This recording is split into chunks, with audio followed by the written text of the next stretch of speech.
Good day, welcome to News Now on TV360. I am Thelma Okoro.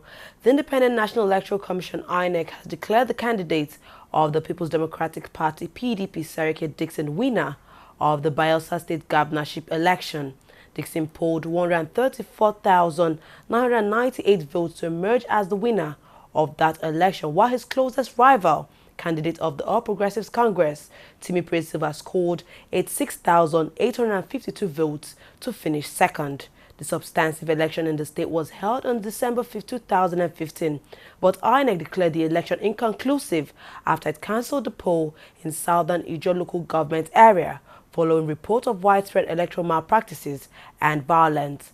INEC subsequently fixed January 9, 2016 for supplementary elections in the affected local governments and 101 other polling units in several local government areas where elections did not hold on December 5th last year.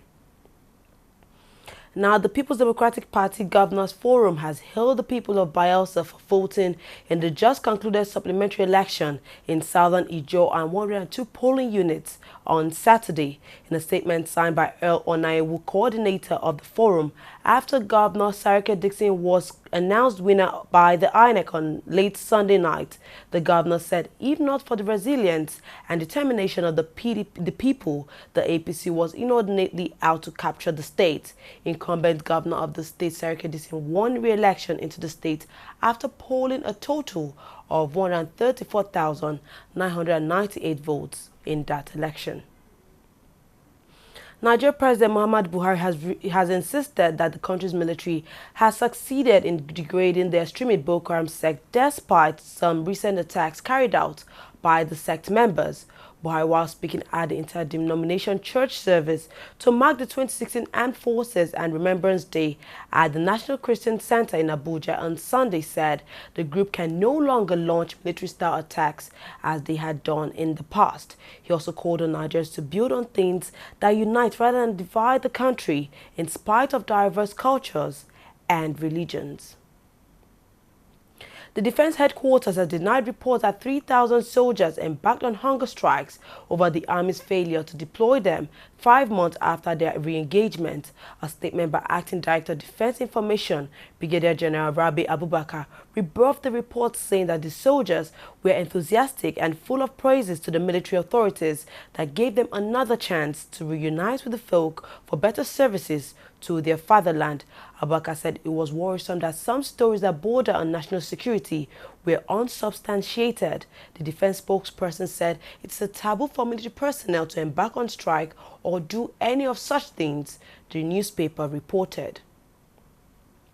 Now, the People's Democratic Party (PDP) says the release of the associate of President Muhammadu Buhari and APC chieftain Jafaru Issa by the EFCC barely 8 hours after his arrest, while spokesperson Olisa Metu remains detained and without being charged to court since last Tuesday, vindicates his position that the federal government is not fighting corruption but on a clampdown mission on PDP leaders. The party said the spokesperson, who was arrested without invitation by the EFCC, has remained incarcerated since Tuesday, while the APC chieftain, who even disregarded the commission's invitation and had to be arrested, was quickly released after the EFCC's boss meeting at the presidential villa. The PDP, in a statement signed by the National Legal Advisor Victor Kwon on Sunday, said there can be no clearer indication that the APC-led administration is on a manhunt against the PDP leaders, and it has a personal grudge against Metu, apparently for his stance as opposition spokesperson. The PDP therefore restated its demand that the EFCC immediately release its spokesperson or charge him to court if they have any case against him. Nigeria's main opposition party, the PDP, has criticized Lagos State Governor Akinwumi Ambode over the 2016 budget. The Lagos State chapter of PDP, in a press statement, described the budget as one of retrogression, fraud and uninspiring.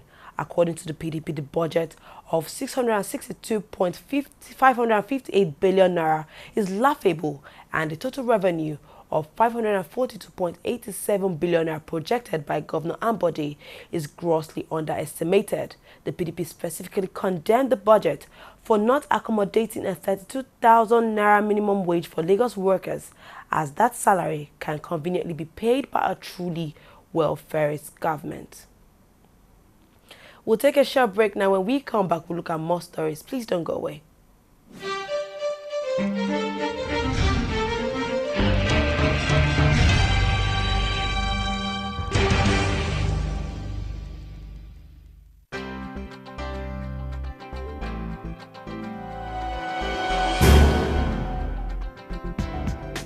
Hello, you're welcome. You're watching the Funny White Man Show, which is the biggest, the brightest, and the most entertaining show in Africa. Funny white man, for this way you talk, it's too much. Give me 5,000 man that you. It's too much. So you get it like, when she move along the street, yeah, me should like that, I'm going girl. You know, my own people, actually. Yeah, fine, it's fun. I enjoy it. And I'm one of those very few, I'm forever taking it personal. I will listen 160 million Nigerians are corrupt. How? My brother, I'm looking for you. Yeah, but it's a growth, and this is the time to build business and know the pitfalls and know what to do and what not to do. But there are months where you get business and months. You know how we do, how we train them. We do the way you do.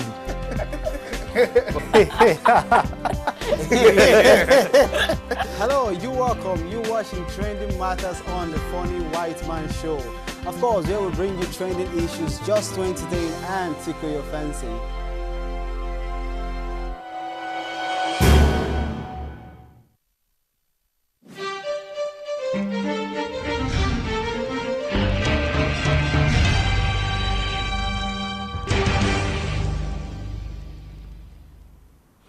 Welcome back. You're watching TV360 News now. To business stories.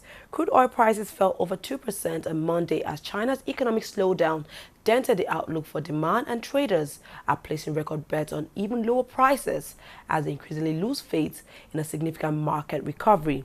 Global benchmark Brent was down around $1 or almost 3% at $32.62 a barrel, while U.S. crude was down almost 2.5% at $32.36 a barrel.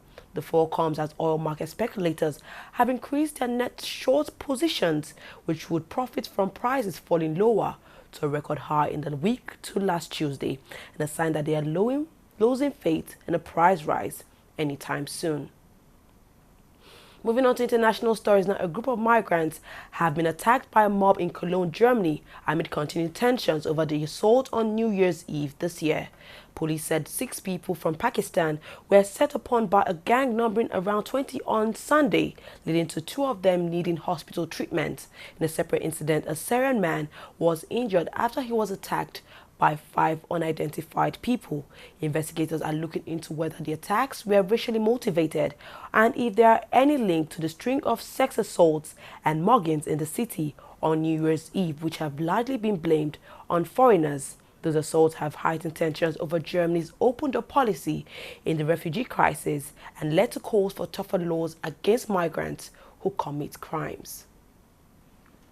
Mexico has formally started the process of extradition to the U.S. of drug kingpin Joaquin El Chapo Guzman. The authorities said Interpol officials served him papers at the Altiplano prison near Mexico City. Guzman had escaped from the maximum security jail in July and was recaptured on Friday this year. The country is also considering whether to investigate Hollywood actor Sean Penn, who interviewed Guzman soon after his jailbreak.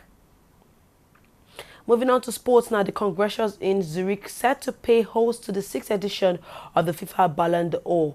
Current FIFA Award Player of the Year Cristiano Ronaldo is among the 3 players who will be vying for the biggest individual award in world football. The Portuguese was named alongside the Barcelona duo of Lionel Messi and Neymar.